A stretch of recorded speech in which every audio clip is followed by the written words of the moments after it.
ايه ده؟ نعم ايه؟ بابا ضربتني. ايه اللي في دماغك ده؟ ضربتك ازاي؟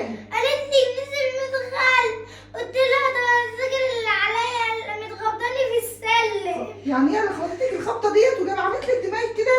منها لله، ما هي لو امك مش هتعمل فيكي كده. هي مرات الاب يا بنتي مهما تكون برضه هي مرات اب. يعني ايه يعني بالظبط؟ يعني تعمل انا قايله لو جه كم مره سيبها تقعد معايا هنا ما تطلعهاش فوق. ابوك سيبها اللي ليه مصمم يا يطلعك ايه فوق. ده؟ شوفي البنت لا اعمل في وشك كده.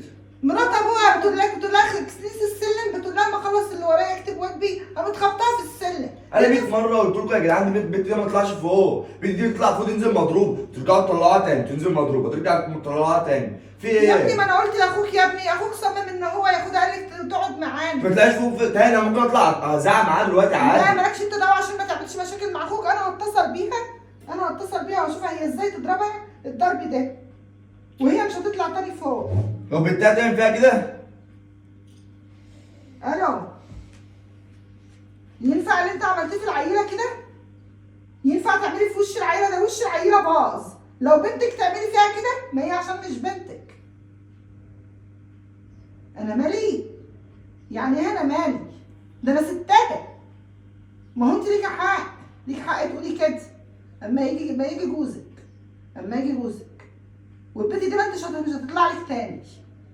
بتربيها تبهدليها، بتربيها في كنيسه السلم. ما العيله عايزه تكتب واجبها، قالت لك اكتب واجبي واعمله.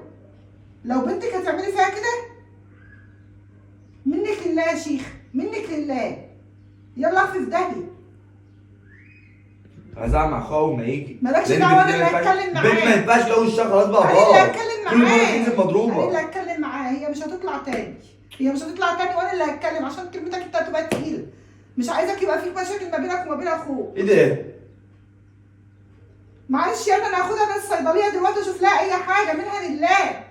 معلش يا بنتي، معلش يا حبيبه ستك، معلش يا بنتي. صرفي بقى انت طيبة قلبك اللي مودناها في داهيه ده.